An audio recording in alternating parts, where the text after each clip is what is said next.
Good day mga boss. Eto nga po, mayroon daw isang pasabog na posibleng mangyaring trade anytime ngayong linggong ito. Eto nga yung Evan Nelly. Malaki ang posibilidad na itong si Evan Nelly ay hindi na nga po magtatagal pa sa Phoenix Fuel Masters. Matatandaan itong si Evan Nelly po, nakuha po ito or pumasok ito sa PBA noong 2024. Nakuha po ito ng Northport Batanguer sa second round, 14th overall pick. Isang taon lang po ang inilagay nito sa Northport Batanguer. Agad-agad na i-trade ito sa Phoenix Fuel Masters. Pero mukhang hindi po ito magtatagal sa Phoenix Fuel Masters dahil nga malaki ang tsansa na ang possible destination nito ay ang Magnolia Pambansang Manok Templados. Kung maaalala nyo po ang karera nitong si Evan Nelly, NCAA Philippine Champion 2018, UAAP Champion 2023, two-time PBA D-League Champion 2022, Aspirant Cup 2023, Flying B Pre-Season Champion 2019. Ilan lang ito sa mga achievement ng batang ito. Kaya nga nagkaka-interest dito si L.A. Tenorio dahil sa kalidad at sa kanyang floor general skills. 27 pa lang po ito, height neto ay 5'11". Isa sa mga posible po na magiging anchor sa opensa ng Magnolia Pambansang Manok Templados. Kung nakikita nyo po, ang Magnolia ngayon ay hindi na po yung dating Magnolia ito na iniwan ni Chito Victolero. Kaya marami ang nagsasabi talagang magbabago po ang lineup nitong Magnolia dahil sa pagpalit nitong si L.A. Tenorio. Pero marami din ang nagsasabi at duda kay L.A. Tenorio na hindi nga neto madadala sa kampyonato ang Magnolia dahil sa kakulangan niya ng experience. Kinakailangan mag-aral pa daw mabuti itong si L.A. Tenorio ng coaching bago ito pumasok sa isang malaking stage katulad ng PBA. At ang malaking posibilidad daw na itong si Evan Nelly ay ang magiging kapalit ay itong si Polly.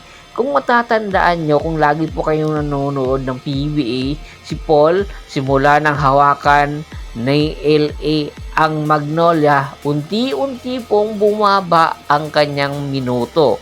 Pag unti-unti pong bumaba ang minuto, unti-unti na rin pong bumababa ang kalidad. 37 years old na po itong si Paul. Kung matatandaan po ninyo, pumasok ito noong 2011 sa PBA, nakuha ng Rain or Shine Elazo Peters, first round, second overall pick. Pagkatapos po ang kanyang career highlights, 3-time PBA champion 2012, 2016 at 2018. PBA Finals MVP po ito noong 2016, naging PBA Best Player of the Conference din po, 10-time PBA All-Star, PBA All-Star Game MVP, 2-time PBA Mythical First Team. Ilan lang po ito sa kanyang mga achievement. At bago daw ito na magretiro, gusto nga nitong si Paul na magkaroon ng kampyonato. Kaya ito ngayon ang magiging kapalit nitong si Evan Nelly at ang possible nga na landing nito ay ang Phoenix Fuel Masters. Kung sakali nga po na matuloy itong si Paul sa Phoenix Fuel Master, ay malaking boss po ito sa lineup ng Phoenix, lalong-lalo na nakakulangan nga po sila ngayon pagdating sa point guard position. Yung leadership skills nitong si Paul, ito yung nagdadala sa patungo sa kampyonato ng kauna-unahan sa Phoenix Fuel Masters dahil sigurado magkakaroon talaga ito ng playing time sa ilalim ni Charles Chu kung sakaling nga po na ito na nga po ang magiging final destination nitong si Paul. Ito nga ba ang posibleng makatulong sa Phoenix or dadaan lang ito ng Phoenix at babalik ng Rain or Shine Elazo Painters? Iilan lang po ito sa mga posibleng maging destinasyon nitong si Paul. Kaya ngayon pa lang ang maging malaking posibilidad po ay ang Phoenix talaga muna ang pinagkakainteresan netong si Paul, na kung saan eto nga ang magiging katulong ni na Tyler Rio, Jason Perkins at ang kanilang import. Sa tingin nyo ba magiging patas ito kung sakaling matuloy? Komento na sa baba ng video at pag-usapan natin yan. Once again, this is Percival Monteron at your service. Don't forget to subscribe my sports channel at don't forget to click the notification bell button para nga maging updated palagi sa kwentuhan. At bago pa man natin tapusin ang ating kwentuhan, shoutout muna tayo sa ating mga solid na followers na lagi pang sumusuporta sa atin. Kay Malyari Mascarinha, sir, good morning.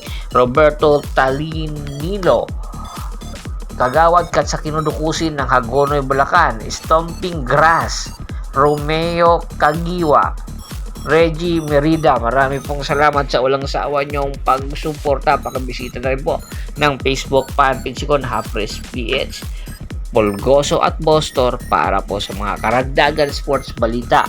Hanggang sa muling kwentuhan, maraming salamat po.